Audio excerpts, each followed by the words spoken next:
Bispo Adilson Silva, vem para fora.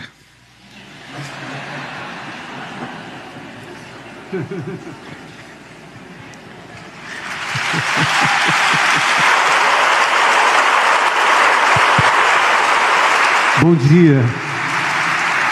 Amém. Todo mundo quer saber por onde a gente começa, né? O Bispo Jadson esteve lá também, porque eu estava particularmente dormindo já essa hora, e os meninos jogando futebol. Criança, sabe como é que é?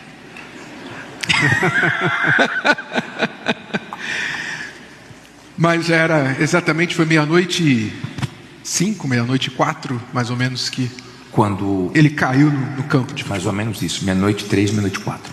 E aí? Nós estávamos jogando, né? Começamos 10 da noite, como jogamos todas as terças-feiras. E no último jogo, meu time tinha perdido e eu fiquei do lado de fora. O meu ganhou, né? Foi. Isso é outra parte. Mas eu não lembro. Graças a Deus. Aí, quando eu perdi, fui para o carro esperar o bispo. E no último minuto, geralmente jogamos até 00:00, mas deram mais 5 minutos. Quando deu 00:03, 00:04, o bispo Adilson caiu. E um pastor que estava perto chamou: o senhor está sentindo bem? Só que ele não tinha respostas. Aí correram para o carro e falaram: Bispo Adilson está passando mal. E eu corri. Quando nós chegamos lá, assim, o Bispo Adilson primeiro teve uma convulsão, depois começou a perder a cor e começou a mudar de cor, começou a ficar roxo muito rápido. Então foi orientado nós ligarmos para a ambulância, só que ia demorar muito.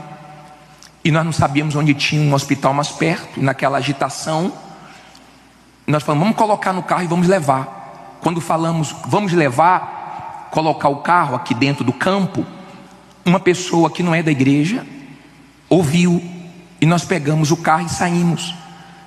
E essa pessoa pulou na porta do carro, e tinha uma UPA perto do campo, que é nova lá, e ninguém sabia, bem perto, menos de 1 minuto.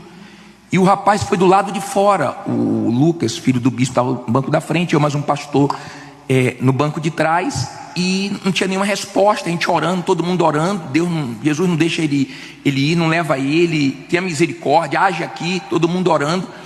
E ele foi desfalecendo, ele foi assim, ficando numa situação que todo mundo dizia: morreu. E o rapaz pulou na porta, foi do lado de fora agarrado. E o rapaz falou: vire à direita, vire à direita, vire à direita, 3 vezes. E nós chegamos na UPA em menos de 1 minuto. Só que já tinha ficado 8 minutos no campo. Nós chegamos na UPA, fomos atendidos na hora. O bispo Adilson entrou, os pastores foram para lá também. Nós ficamos orando. Eu liguei para o bispo Renato, depois que ele estava na UPA, mas ele não tinha ainda voltado. Acho que era 00:13. Está lá no meu celular. Foi a primeira ligação. Aí você imagina, desculpa, acordar e receber essa notícia, né? Para você entender o que estava acontecendo. Acordei, a ligação foi 1:15. Nós pulamos da cama, Cristiane e eu, e colocamos uma roupa. Na verdade, antes de colocar a roupa, nós levantamos as mãos para os céus. E eu só me lembro que eu dei um grito e falei: meu Deus, agora não. Não é justo.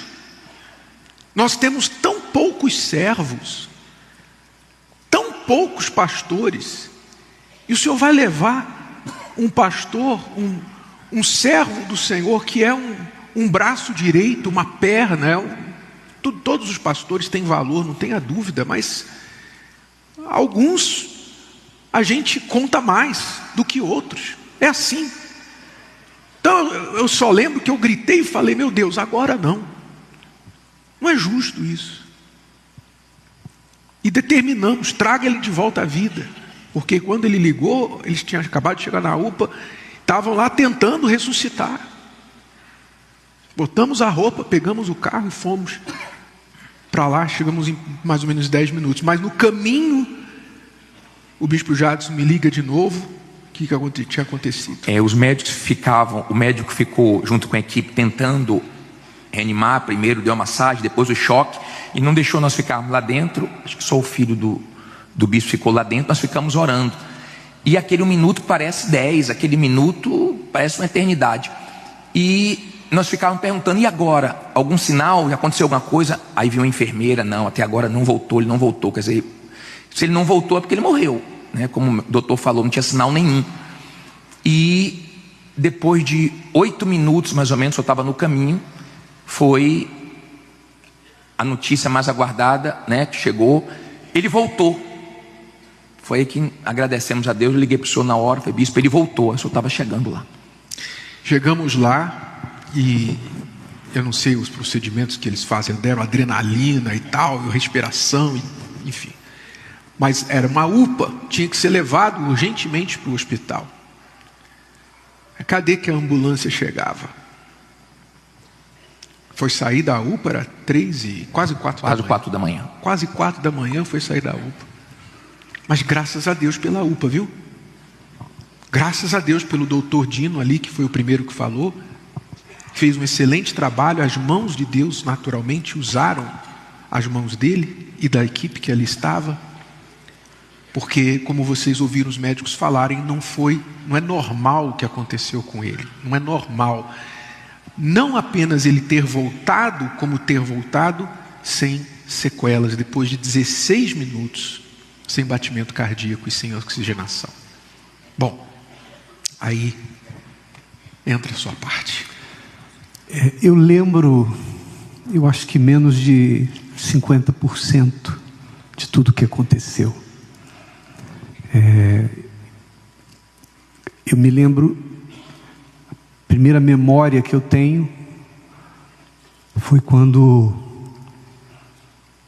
a gente voltou do coma e a médica, aliás, os médicos estavam fazendo os primeiros exames para saber se eu tinha alguma sequela. Essa é a primeira memória que eu tenho. Mas antes de falar disso, eu acho que a Rosana, que ficou lá entre a terça-feira de madrugada, terça para quarta, até o dia que eu saí da intubação, que foi que dia? Sexta-feira. Então, eu acho anteontem. Então nós da intubação. Da intubação retrasada. Então, ela ficou o tempo todo no hospital, me acompanhando. E eu queria que você falasse daquele momento que os médicos te falaram, se você tinha consciência do que estava acontecendo. Quando o meu filho me ligou falando que o Adilson estava na UPA, eu falei assim: imaginei que tivesse quebrado alguma coisa, porque futebol, né? Aí ela fala para mim: não, mãe, meu pai teve uma parada cardiorrespiratória e eles estão ressuscitando meu pai. E nisso, como o bispo falou, eu estava dormindo, porque ele chega. Falei: não, meu Deus, está amarrado. Aí nisso, logo depois, ele me liga e fala: meu pai voltou. E desde quando ele chegou no hospital de madrugada, ele já chegou em coma. E o médico falou para mim: olha, ele vai ficar 48 horas em coma induzido. Isso depois de todo o procedimento. Ele teve um infarto, ele passou por cateterismo e a gente vai esperar ele acordar. Aí eu: tá bom. A senhora sabe o que pode acontecer com ele? Eu falei: eu sei. Ele pode ter um derrame, paralisar um lado dele, ele pode ter várias sequelas do que aconteceu, porque não teve oxigênio no cérebro durante esses 16 minutos. Então a gente está esperando tudo. Eu: tá bom.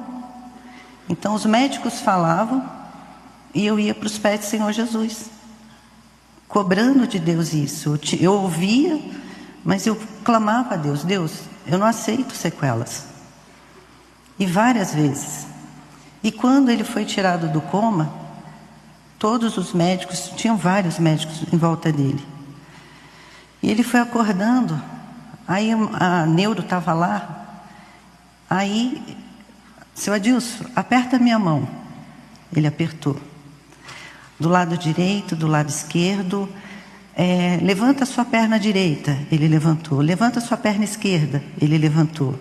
Faz joinha para mim. Ele fez joinha com os 2 dedos. Para ver a função neurológica dele. E ele foi respondendo. E eu estava do lado. Ela olhou assim para mim. Aí olhou para ele. Olhou para o outro médico que estava do lado. Eu falei, ninguém explica Deus, é milagre.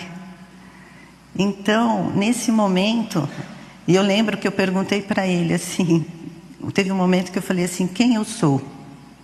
Qual é o meu nome? Aí ele falou, Rosana. Falei, ainda.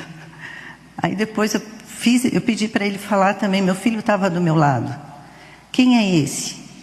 Aí ele pegou e falou, Lucas. Então, tudo que os médicos viam ali naquele momento era o verdadeiro milagre, né? Então os médicos ficaram felizes porque não tinha sequelas, ele saindo do coma. E teve uma médica, a doutora Filomena, que eu achei assim, uma sacada dela muito... Porque eu estava fazendo todos esses testes e ela falou assim, traga um violão.